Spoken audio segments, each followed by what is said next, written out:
गाय का कत्ल होने के बाद मांस उत्पन्न होता है, वो बाजार में बिकता है और मांसाहारी लोग उसे भरपूर खाते हैं।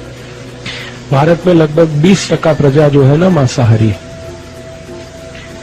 20% प्रजा भारत में ऐसी है जो दररोज मांस खाती है, सुबह शाम सुबह शाम।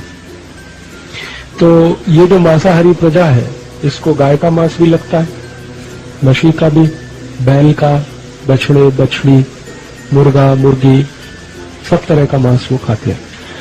तो कत्ल होने के बाद जो मांस उत्पन्न हुआ वो तो मांसाहारी लोगों के काम आया। और एक और काम होता है कि ये जो मांस होता है, इसमें से तेल निकलता है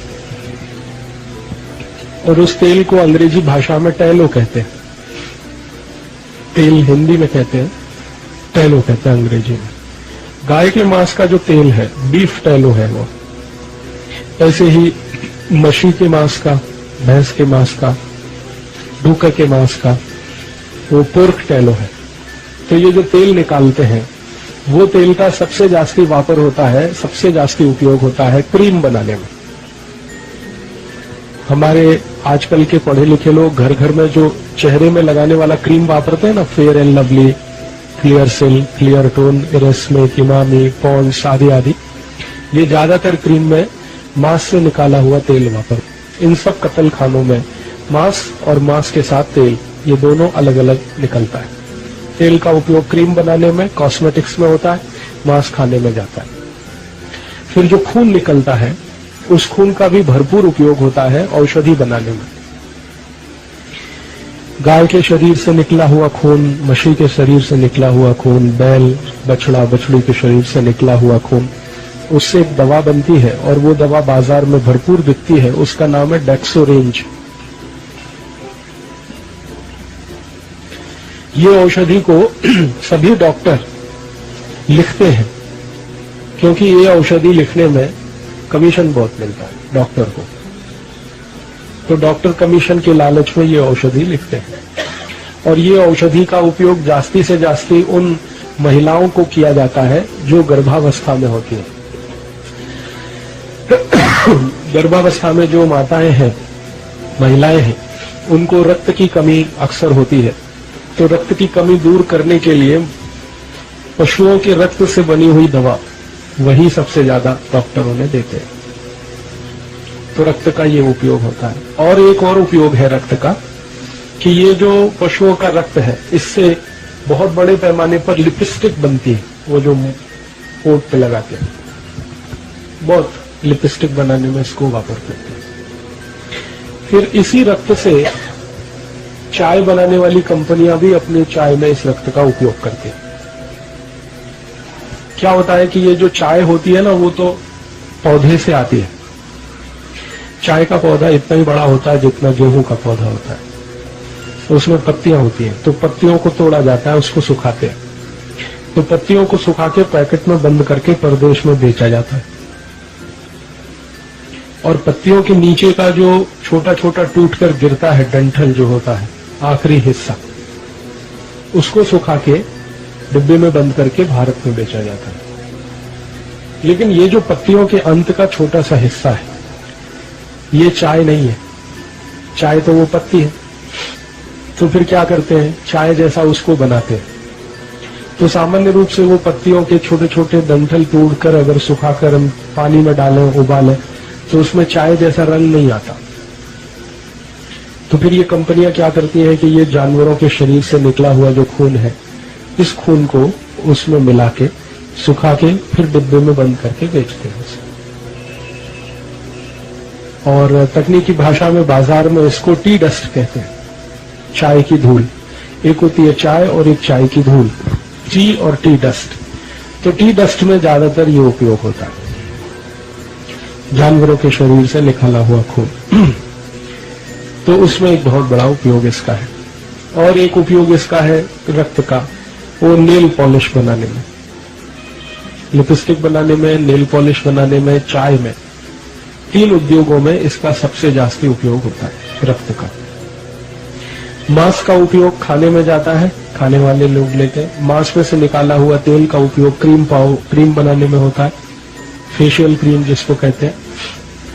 अब हड्डियां जो निकलती हैं, उन हड्डियों का सबसे जास्ती उपयोग दो जगह होता है, एक तो शेविंग क्रीम बनाने में और एक टूथ पाउडर, टूथपेस्ट बनाने में। जितने भी टूथपेस्ट बाजार में मिलते हैं, कॉलगेट, क्लोजअप, पेप्सोडेंट, सिबाका, फॉरेंस, ये सब मरे हुए जानवरों की हड्डियों से बनते हैं। शरीर के जब जानवर के शरीर का कत्ल होता है तो हड्डियां जो निकलती हैं उनको धूप में सुखाते हैं। सुखाने के बाद एक बोन क्रशर मशीन होती है, उसमें डालकर उसका पाउडर बनाते हैं। फिर उसी पाउडर से टूथपेस्ट बनता है, टूथ पाउडर बनता है। और इन्हीं हड्डियों का पाउडर का उपयोग एक और जगह होता है, शेविंग क्रीम बनाने में। और आजकल इन हड्डियों के पाउडर का एक और उपयोग होने लगा है, वो टेल्कम पाउडर जो लगाते हैं, स्नान के बाद लोग लगाते हैं, उसमें भी अब इसका उपयोग होने लगा, क्योंकि ये थोड़ा सस्ता पड़ता है। वैसे तो टेल्कम पाउडर पत्थर से बनता है, पत्थर को पीस के जो पाउडर निकलता है उससे टेल्कम पाउडर बनता है वैसे।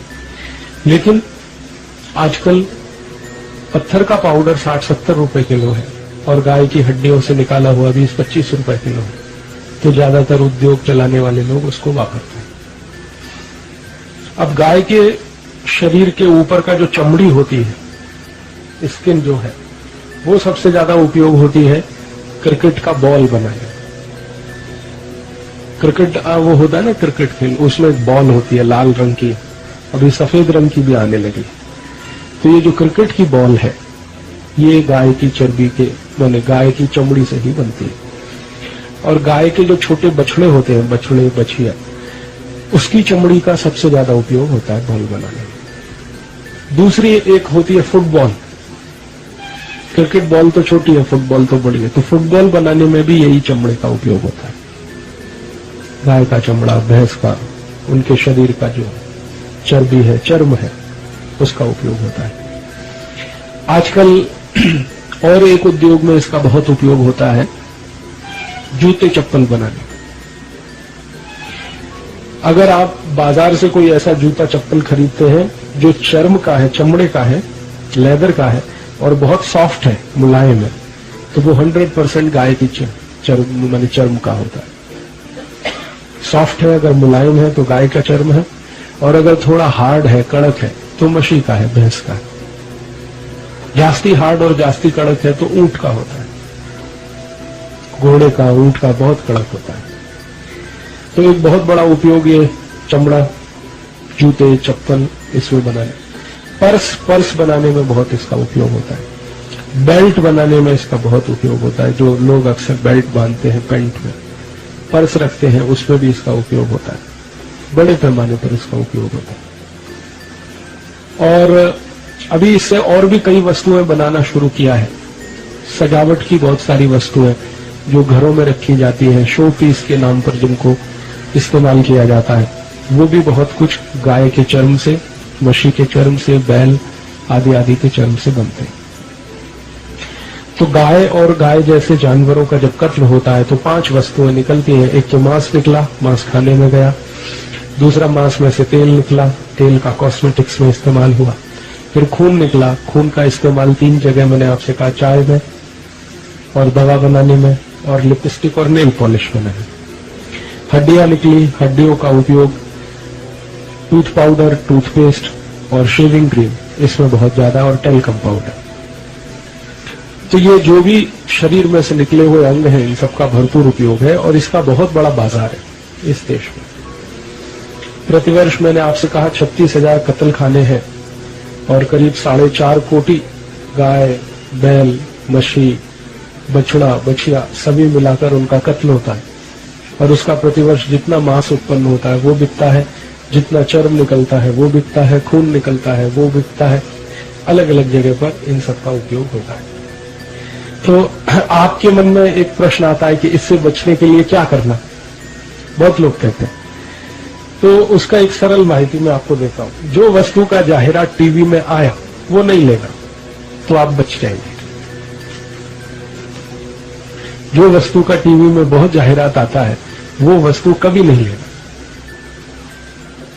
तो आप इससे बच पाएंगे। जैसे चॉकलेट का बहुत जाहिरात आता है, कैडबरीज, नेस्ले आदि आदि, वो नहीं लेना, ऐसे ही क्रीम पाउडर का बहुत जाहिरात आता है, लैक्मे, रेस्मे, Emami, Pond's, Fair and Lovely, वो नहीं लेना। चाय कॉफी का बहुत जाहिरात आता है, वो नहीं लेना। जिन वस्तुओं का जाहिरात जास्ती है, समझ लो उसमें कुछ न कुछ गड़बड़ी है, उसमें बहुत बड़ा धोखा, क्योंकि जाहिरात उसी वस्तु का होता है जिसमें धोखा होता है। आयुर्वेदिक उपचार के सभी दर्शकों को सादर वंदे। आप सभी लोगों ने अपना बेशकीमती समय निकालकर भाई श्री राजू दीक्षित जी का यह अद्भुत व्याख्यान सुना, इसके लिए आप सभी का तहे दिल से धन्यवाद। लेकिन दोस्तों, आज के इस समय में केवल इन व्याख्यानों को देखना एवं सुनना ही काफ़ी नहीं है। इन दुर्लभ व्याख्यानों को आप अपने चित परिचित एवं दोस्तों तक शेयर करें, ताकि समाज का प्रत्येक व्यक्ति इन सभी चीज़ों का महत्व समझे एवं इनका लाभ उठा सके। इसी के साथ वंदे मातरम, जय हिंद।